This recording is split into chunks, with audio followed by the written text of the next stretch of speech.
Mock poll বা মহড়া vote. Vote শুরু হওয়ার 1.5 ঘন্টা আগে শুরু হবে। আগে দেখে নিন যে আপনার ভোটিং কম্পার্টমেন্টের ভেতরে ভিভিপ্যাট এবং বিইউ যথাক্রমে রয়েছে। দেখুন ভিভিপ্যাট থাকবে বিইউ এর বাঁদিকে এবং ভিভিপ্যাট এর পেপার রোল নবটি উলম্ব বা ভার্টিক্যাল থাকবে। সিইউ থাকবে থার্ড পোলিং অফিসারের টেবিলে। 15 মিনিট অপেক্ষা করুন। যদি 2 প্রতিদ্বন্দ্বী প্রার্থীর পোলিং এজেন্ট না আসেন কিংবা একজন এজেন্ট আসেন, আপনি ভিভিপ্যাট এর কেবলটি সিইউতে এবং বিইউ এর কেবলটি ভিভিপ্যাট এ জুড়ে সিইউ সুইচ অন করে ক্লিয়ার বোতাম টিপে দেখিয়ে দিন। যে মেশিনেই প্রত্যেকটি প্রার্থীর সপক্ষে কোনো ভোট আগে থেকে দেওয়া নেই, এটা ক্লিয়ার করে দেখে নিন। এইবার সিইউতে অবস্থিত ব্যালট বোতাম টিপে উপস্থিত এজেন্টদের বলুন সমস্ত প্রার্থীদের ভোট দিতে। মোট অন্তত 50টি ভোট দিতে হবে এবং প্রতিটি প্রার্থীর বোতামে অন্তত একটি ভোট দিতে হবে। একজন পোলিং অফিসার এজেন্টের সাথে ভোটিং কম্পার্টমেন্টে থেকে ভিভিপ্যাট কি প্রিন্ট আউট দিচ্ছে সেটি দেখে নেবেন। তিনি হিসেব রাখবেন কোন এজেন্ট কোন নীল বোতামে কটা ভোট দিল। প্রতিটি প্রার্থীর বোতামে ভোট দিতে হবে এবং এজেন্ট উপস্থিত না থাকলে পোলিং অফিসাররাই ভোট দেবেন। ভোট শেষে ক্লোজ বোতামটি টিপুন এবং রেজাল্ট বোতাম টিপে মহড়া ভোটের ফল দেখিয়ে দিন।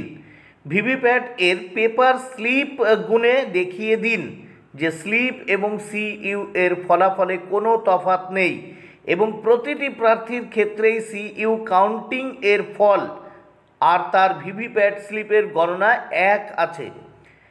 ক্লিয়ার বোতাম টিপে সবাইকে দেখিয়ে দিন যে মেশিনের ভেতরে কোনো ভোট নেই, খালি ভিভিপ্যাট পেপার স্লিপ কম্পার্টমেন্ট সবাইকে দেখিয়ে সেটি সিল করে দিন। মক পোল হয়ে গেছে এই মর্মে এসএমএস পাঠিয়ে দিন। আপনার বুথে ভিডিওগ্রাফার থাকলে পুরো মক পোল ঘটনাটির ভিডিওগ্রাফি করবেন।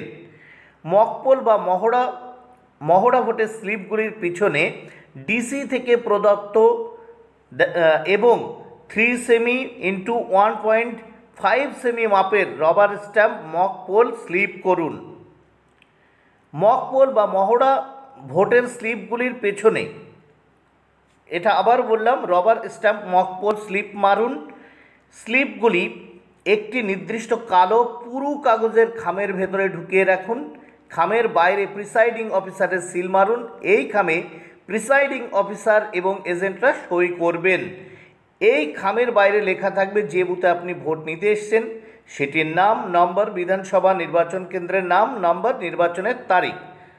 প্রিসাইডিং অফিসার এজেন্টরা খামের পিঙ্ক পেপার সিল এর ওপরে তাদের সই করবেন।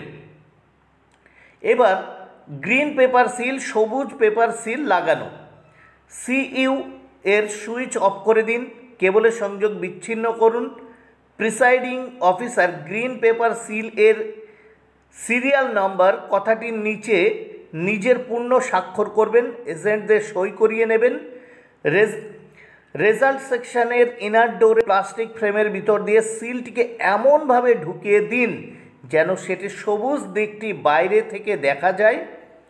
রেজাল্ট সেকশনের ইনার ডোর এর 2 ছিদ্রের থেকে দেখা যায়। এই ইনার কম্পার্টমেন্টটির ডোরটি এমনভাবে চেপে বন্ধ করুন যাতে সিলের খোলা 2 প্রান্ত ওপরে এবং নিচে বেরিয়ে থাকে। 17C পার্ট 1 আইটেম 9 অনুসারে অ্যাকাউন্ট অফ পেপার সিল তৈরি করুন। অব্যবহৃত বা কোনো রকম ক্ষতিগ্রস্ত পেপার সিল থাকলে সেটি আরওকে ফিরিয়ে দিতে হবে। প্রিসাইডিং অফিসারের ডায়েরিতে তার উল্লেখ রাখতে হবে।